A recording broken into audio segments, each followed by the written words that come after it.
Of our speaker, and keep your phones off. Now help me enthusiastically welcome our speaker tonight, Angie.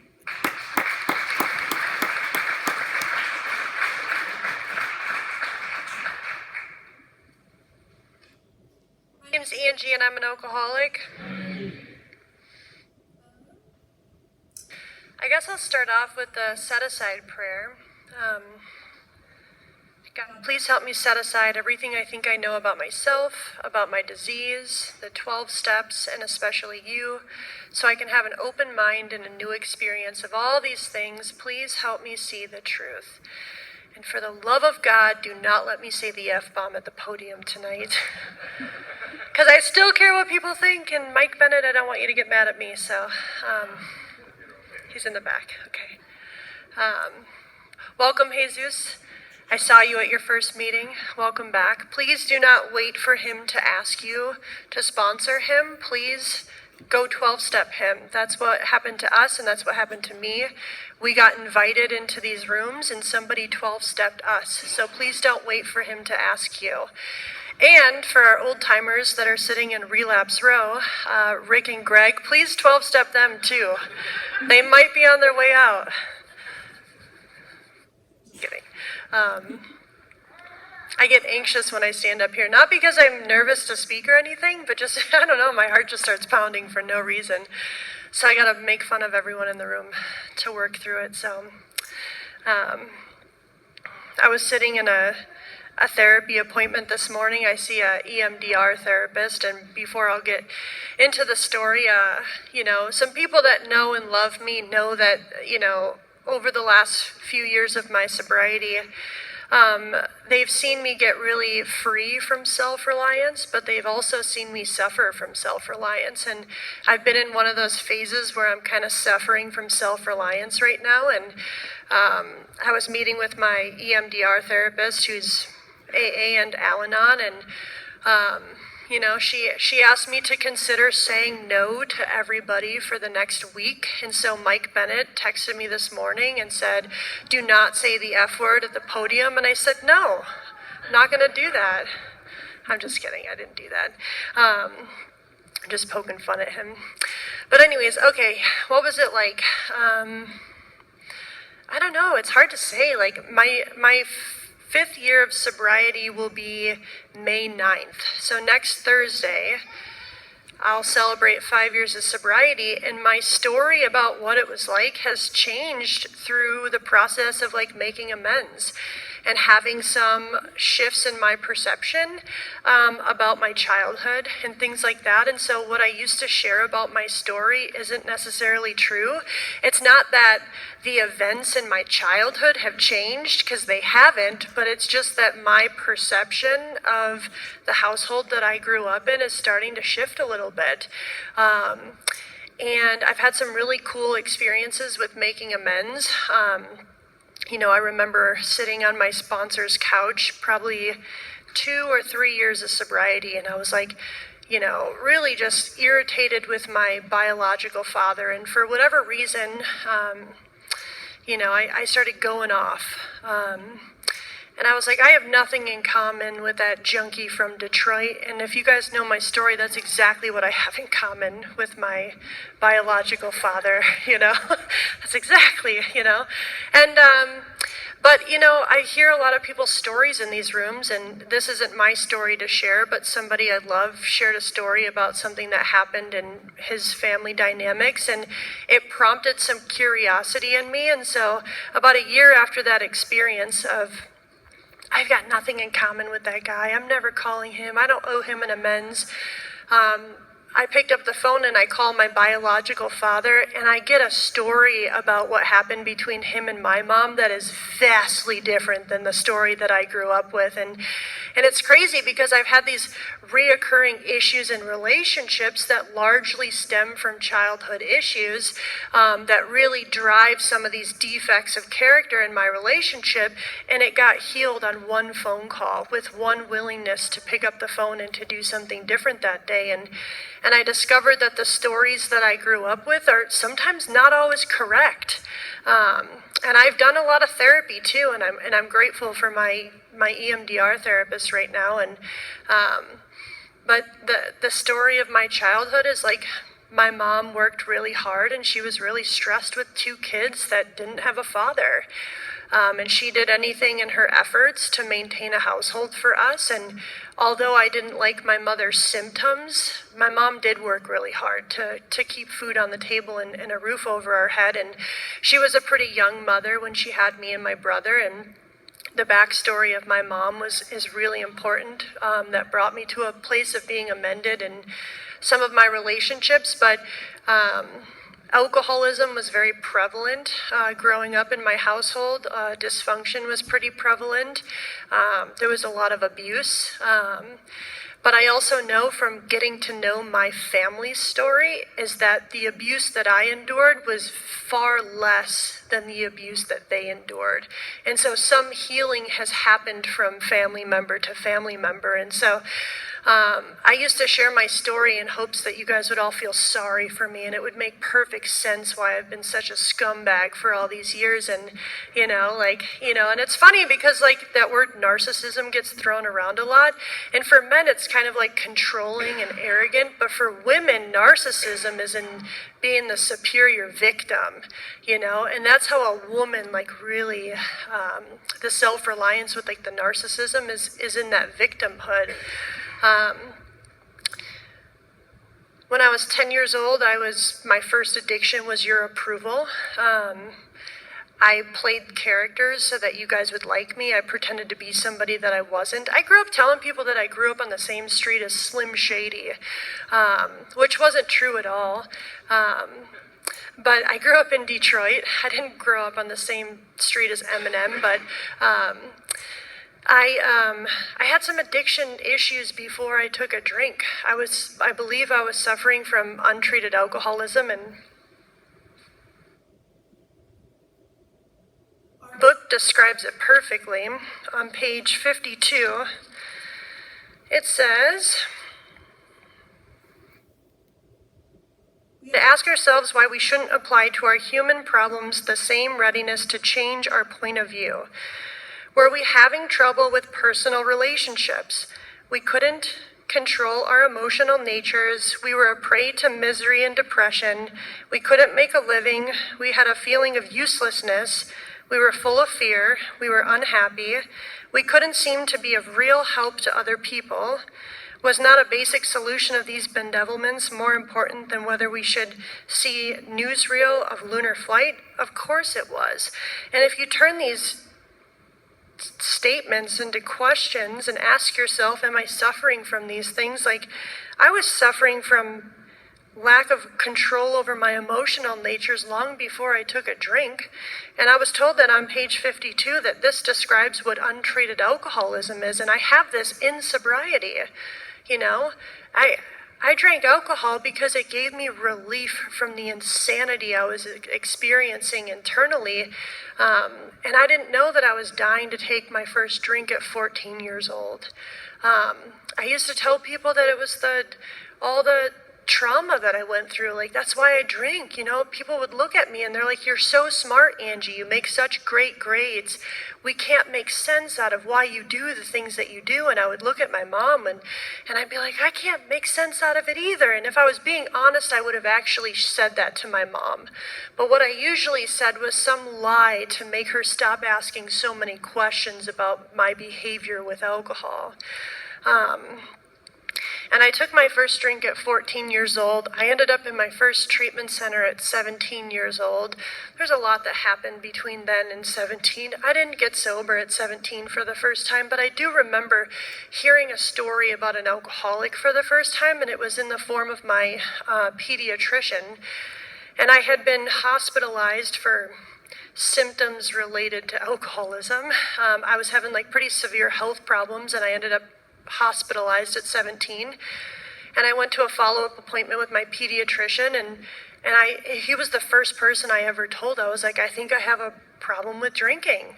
And he tells me a story about an alcoholic in his life and how they had lost everything and lost their family and their job and their house and all that stuff. And that he went into this program and got sober and he got all those things back.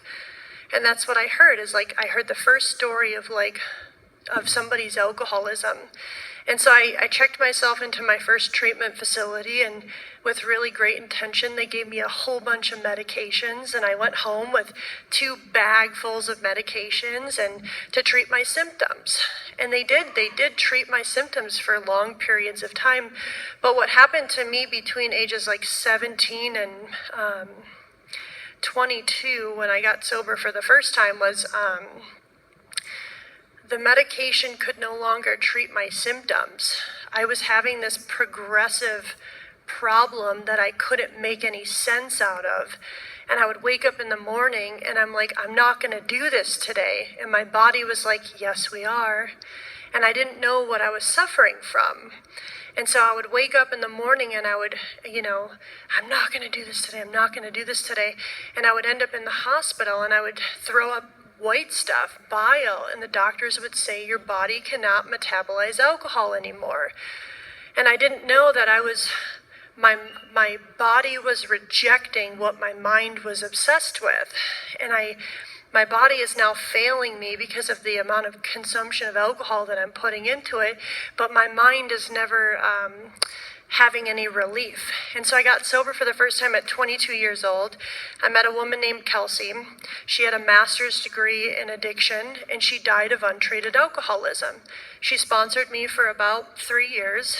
It was the most profound experience I had had because it was the first time that I believed that somebody suffered from alcoholism the way that I did. And I remember her taking me through the doctor's opinion, and it was like somebody had finally put into words what I had been experiencing my entire life. And so she brought me through that there was the 3-part disease. And what I do for the doctor's opinion is I hyphenate the word dis-ease. Please don't get mad at me. This is my experience. If yours is different, that's totally fine. But dis-ease, a body and a mind that is not at ease. When I put alcohol into my body, I experience ease. When I take alcohol out of my body, I experience dis-ease. And so there's this 3-part condition that the doctor's opinion talks about. And the first part is the phenomenon of craving. And for me, it's really simple. I take the first drink, that drink takes the next drink, and then the drink takes me. And I no longer have this thing called a will that I can assert over making decisions on whether I drink or not. Now, I've done lots of other things other than alcohol, and I could assert my will to stop those things. I woke up one day and I was like, I'm never smoking weed again. Can't stand the way I feel on it. And I never smoked weed again.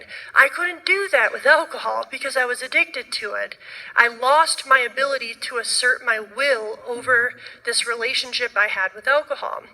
And so there's the phenomenon of craving that happens after I take the first drink, and then before that is the mental obsession. Does anyone have kids in here?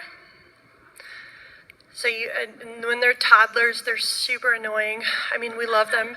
And they're like, they're like, mommy, mommy, mommy, mommy, mommy, mommy, mommy, mommy. And they get louder and louder and louder. That's what my mental obsession is doing. It's like, take a drink, take a drink, take a drink, take a drink, take a drink, take a drink, take a drink, take a drink. And the only thing that'll shut the toddler up is if you give the toddler what they want.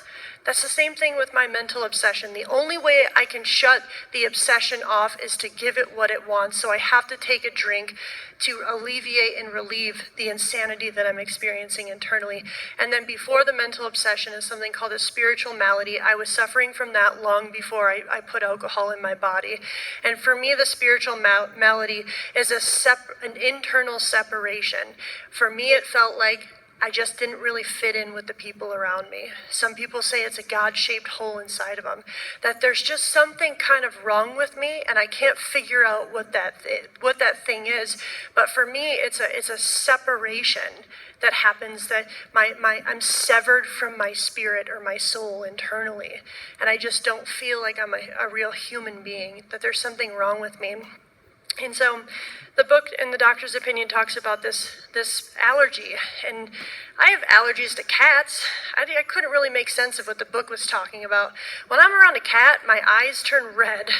I start scratching my eyes. My nose starts stuffing up. I can't breathe when I'm around a cat, so I just don't go around cats. Like, what are you guys talking about with alcohol? Like, when I'm around alcohol, I'm not like, wow, that was bad. I should never do that again. It's like, I'm having all these symptoms. Let's get away from it. So I couldn't make sense of it, but this made sense to me when somebody explained to me that the allergy was like touching poison ivy. And if you're ever a little kid running around in the forest and you go get poison ivy on you, it itches so bad.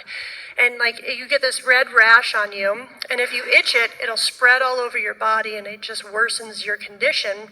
And all the big people in your life are like, don't scratch the itch. And you're sitting there and you're like, all right, I'm not scratching the itch, I'm not scratching the itch, I'm not scratching the itch. And then finally you cave in and you're like, I gotta scratch the itch. And so you scratch it, and then your body does this, it goes, oh God, thank God, because it's the greatest relief that you experience to just scratch the itch. And for me, alcohol was the only thing that scratched my itch. It was the only thing that alleviated the insanity that I was experiencing internally. And so the doctor's opinion, it finally put into words something that I had been experiencing my entire life. And so I had this process of like going through the steps with my first sponsor, Kelsey, and I got plugged into the Fellowship of Alcoholics Anonymous, and I was the queen of YPAW, or seemingly I thought I was, and I was chairing a bunch of meetings and sponsoring a bunch of women, and really my ego was like, wow, look at me, I'm 22 years old and all these people look up to me, and what I didn't know was that I hadn't taken a third step in those 3.5 years that I was sober. I'd never really truly given my will in my life over to the care of God in my first experience with sobriety. I had given parts of my will over to my sponsor and parts of my will over to the people I had gotten in trouble with and things like that. But what happened to me after 3.5 years is I was still stealing, I was still lying, I was in the same relationship with a different person over and over and over again. And I was suffering from untreated alcoholism. I'd be smiling at a meeting and I would go home and I would sit in the bottom of my shower and I would just want to die. And I didn't understand what was going on with me internally.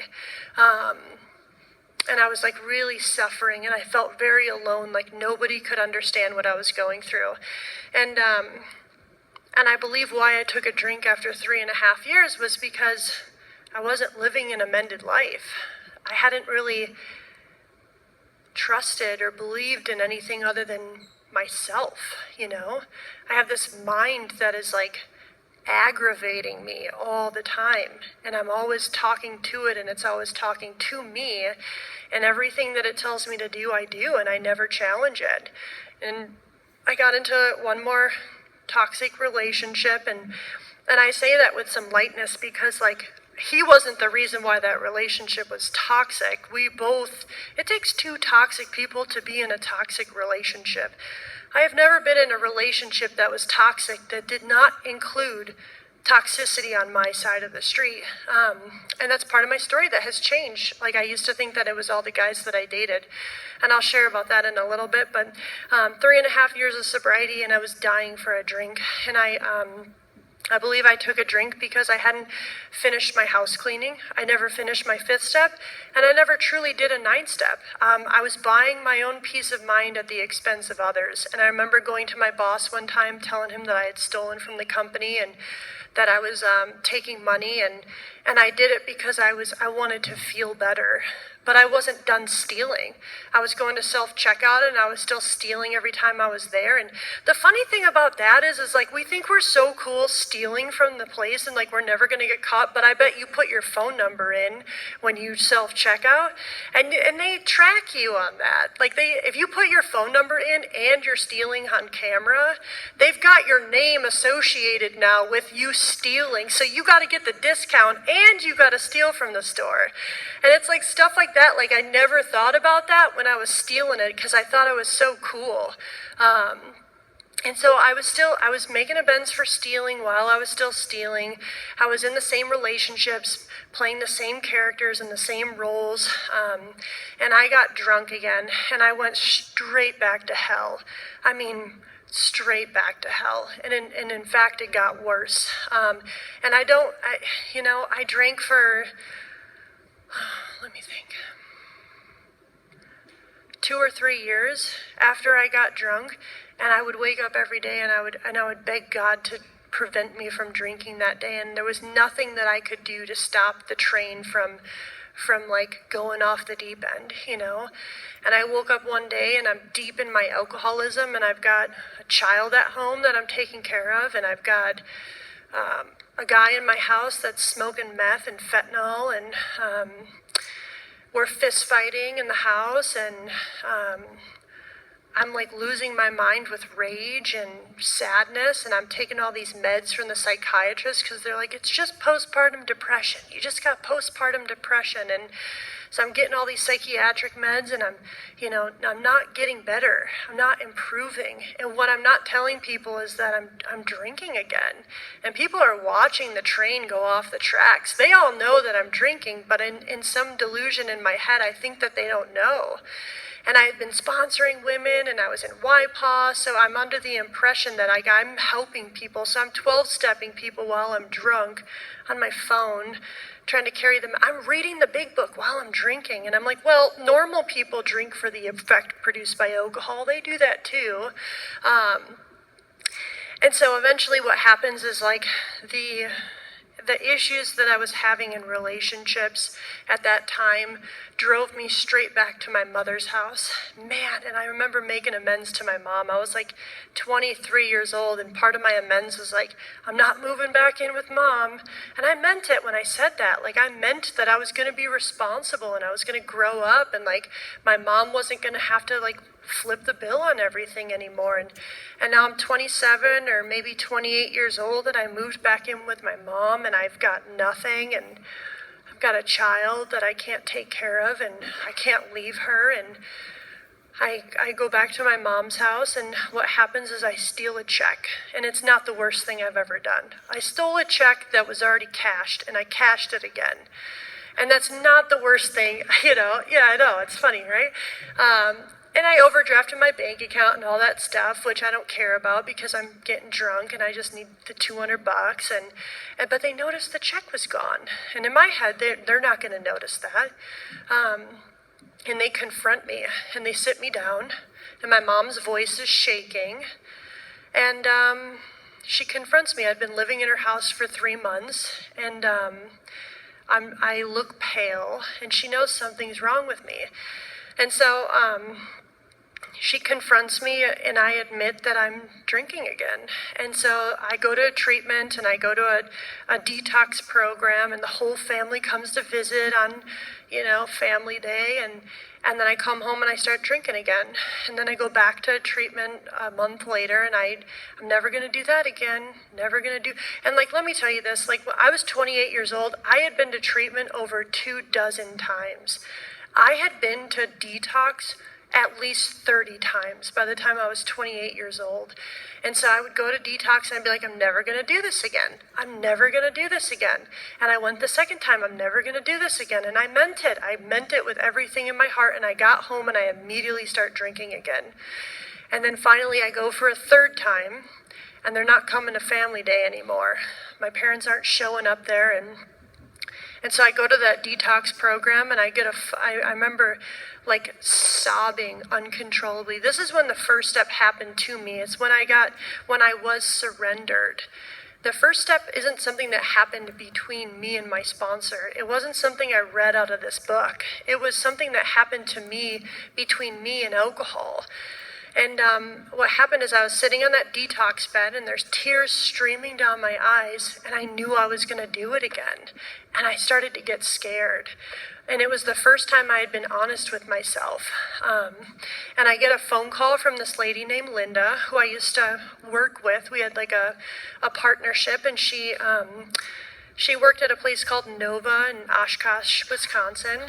And she goes, hey, we're going to scholarship you into this program at Nova, and everything inside of me is like, I can't leave my kid. I got to go back home and be a parent.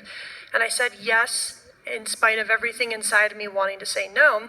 And I drove up to Oshkosh, and my parents dropped me off there, and they said they've never seen a father so mad at their child before. And I remember Linda walking outside, and I just dropped to my knees, and I was sobbing, and I just begged her to help me. And I spent 30 days in that program thinking that I needed to be with my daughter. And one of the people there who had been in the program for a long time, they looked at me and they were like, your daughter is safer without you now. And I remember how bad that hurt, because it was like, I was in so much pain having to leave my child, but something inside knew that my daughter was in a better place without me around. And so I did that 30-day program, and I went back to my mom's house, and the perception I always had of my mom was that she was a little bitch. Am I allowed to do that? Okay.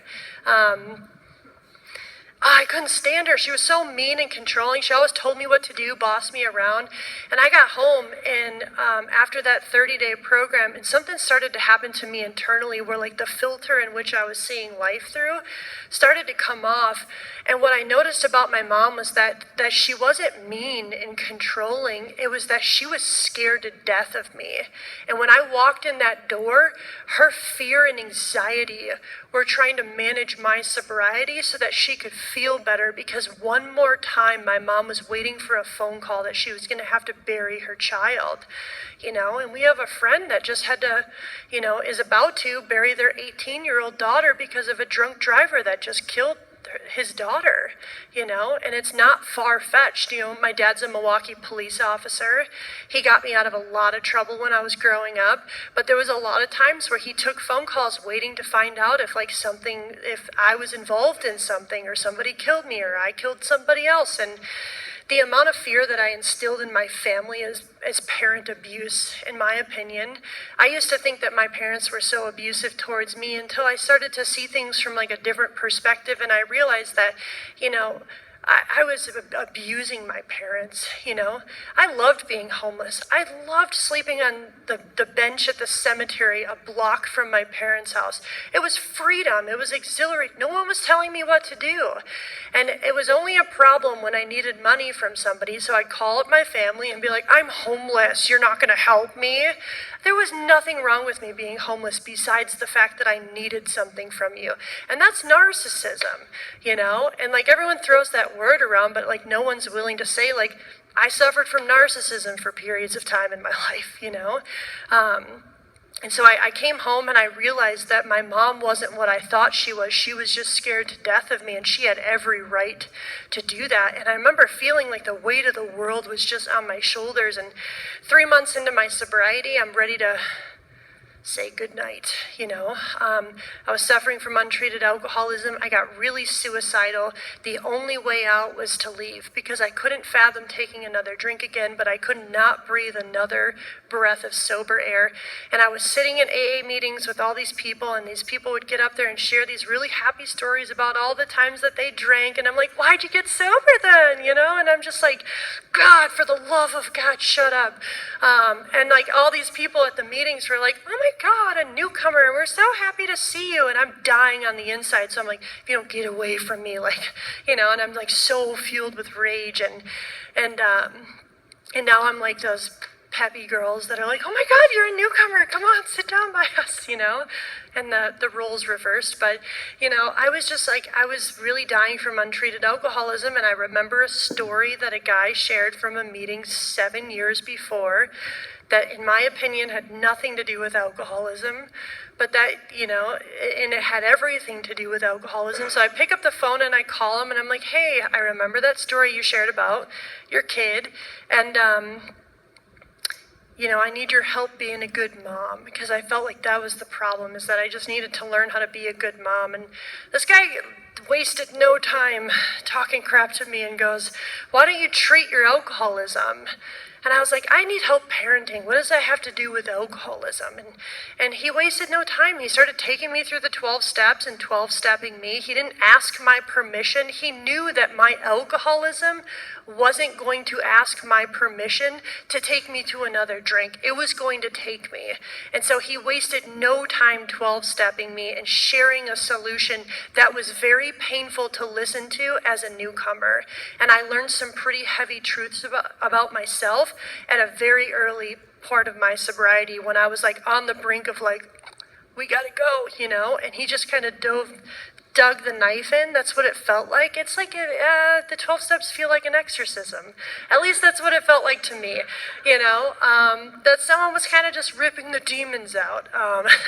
And that's what it felt like. But man, the bliss that comes when the alcoholism gets ripped out of you, rocketed into a fourth dimension of existence. And I'll tell you how it happened to me. Relationships. God, your 4-step has nothing to do with alcohol, does it? I don't know. Do you guys write about alcohol on your 4-step? I didn't. But that seemingly was my problem when I got here. It was like, alcohol's the problem. If I quit drinking, I'll be okay. And I wasn't. And so there's this inventory that I'll share on relationships, which is kind of funny.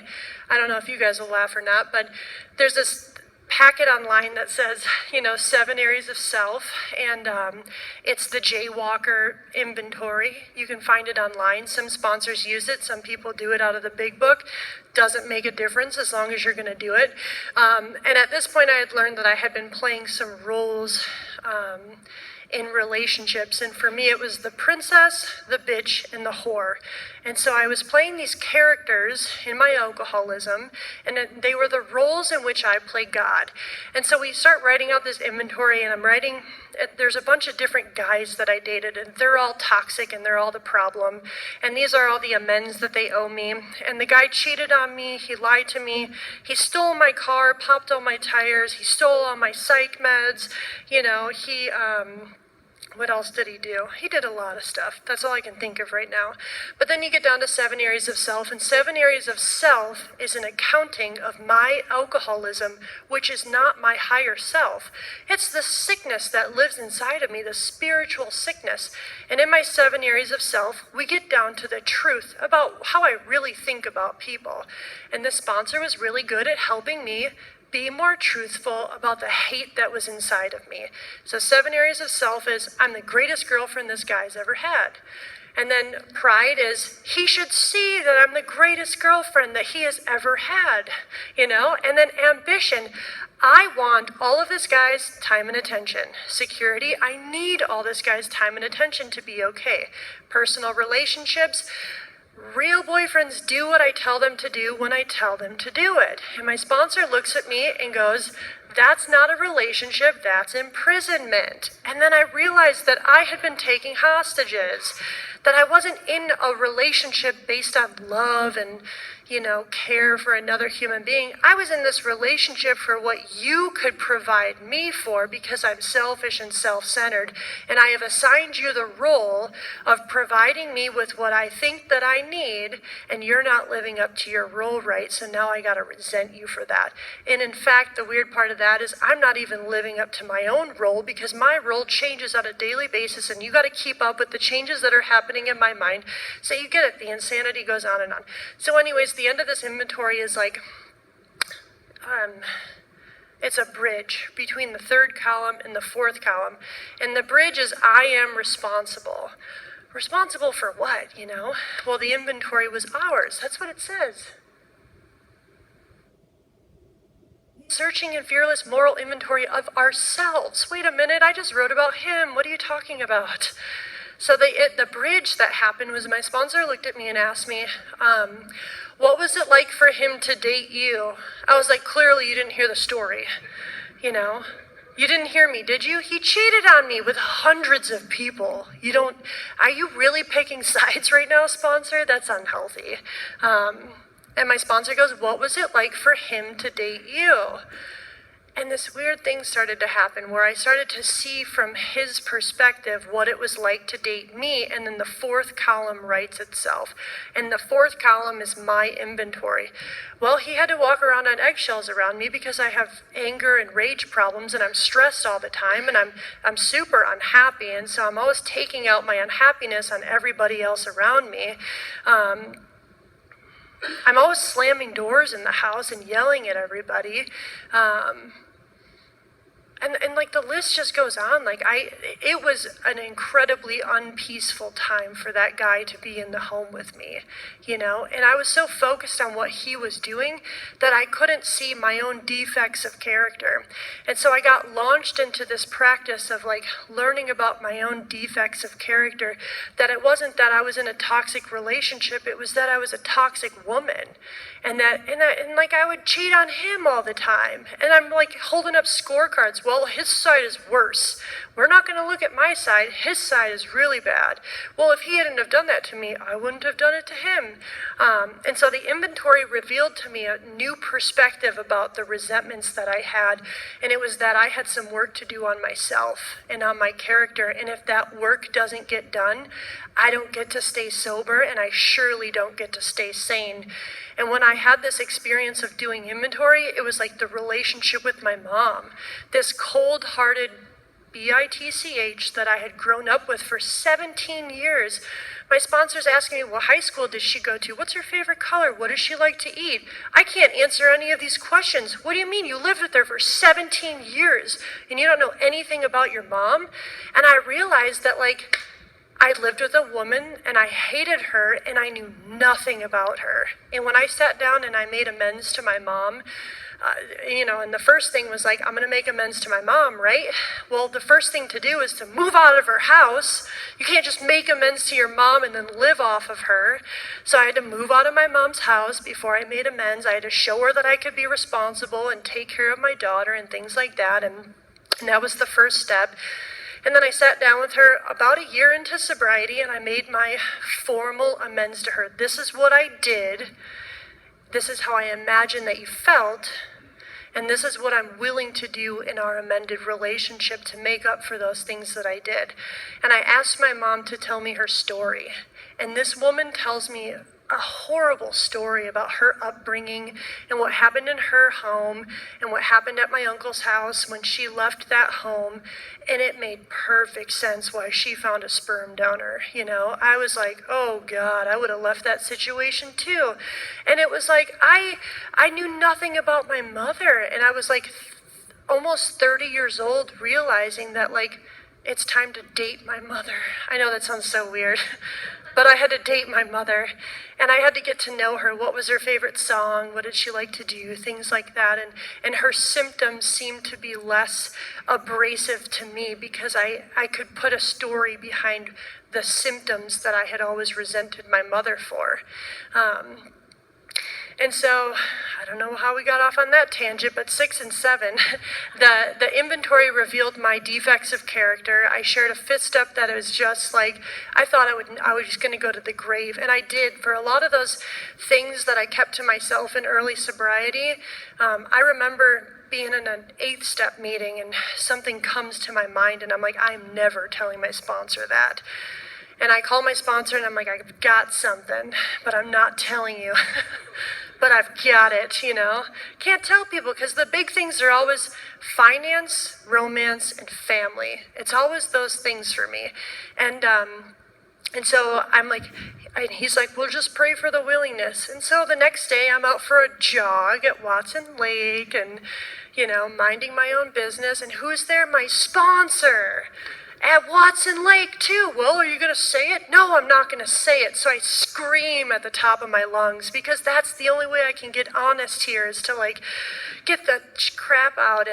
And so I just scream and I finally just say it. And my sponsor goes, I heard worse than that. And I've been carrying this stuff around, letting it gnaw at my gut and churn in my mind for years. And my sponsor goes, I've heard worse, And I've had that experience with some of my amends too, where it was I had this bag of jewelry that I carried around for 10 years because I was never going to tell that family that I was the one that robbed them.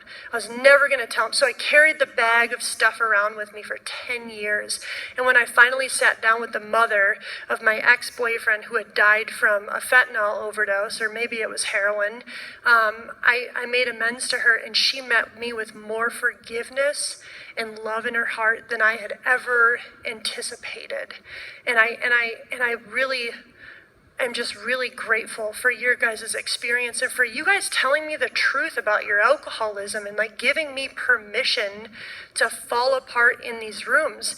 And so my 4-step revealed my 6-step, and the way that I describe the 6-step is like, I have to take my trash out every Tuesday. Actually, I don't do it. Devin does it. But we take our trash out every Tuesday. Here's my responsibility in that. If I don't take my trash from my trash can, if Devin doesn't take our trash, I'm just kidding. If we don't take our trash from inside of our house out to our trash can, the trash man is not coming into our house to come get our trash. Our responsibility is to bring our trash to our garbage can. That's the only way God can pick it up. God is not coming inside of me to fix me. I have to bring something to God and ask for that thing to be fixed. That's a bad word. Amended. So 6-step was my defects of character. 7-step was to practice being amended. So where I had lied half my life, I am now 30 years old and I'm telling the truth for the first time. It is non-negotiable with the voice inside of my head, and I am choking telling you the truth because I had never practiced being honest. I thought I was a pathological liar. And so I'm practicing telling the truth now and being amended. That's step 7, writing out my 8-step list. And then 9, I've had more experiencing healing things in my 9-step than I ever did in therapy. I gotcha. And now I forgot where I was going, but that's okay. There's been a lot of healing that happened in steps 8 and 9. And 10-step has been the discipline. When I have feelings, which I'm very human, and like part of my amends today is like, okay, I'll have 5 years of sobriety next week, and I'm far from perfect. I got my first felony in sobriety. It was a criminal speeding ticket. I've done way worse things than that, so that was an interesting experience. But so now I go the speed limit everywhere I go, and I will tell you that it's far less stressful driving in a car when you're going the speed limit. I love that you're laughing. At least someone can relate. But I can't just drive the speed limit. I cut people off still. I do that. And my license plate says breathe. And it's I can't just be amended. I gotta throw some dirt on some other people that are also speeding. Hey, don't you know none of us are speeding anymore? Slow down. And then I've got this sticker on the back of my work truck that says, do you follow Jesus as closely? And I'm cutting people off with the sticker on my truck. And it's hopefully when I share 10 years sober, I'll have grown up just a little bit more. But I do kind of still rub the salt in other people's wounds on my journey to making amends. But I will say that I think the greatest risk that we can take is the risk of actually living, because I welcomed death before I got here, and I will say that this journey has been extremely difficult. But man, I'm so grateful for that freedom that comes when you do the hard work that this program has taught me how to do. So with that, I'll pass.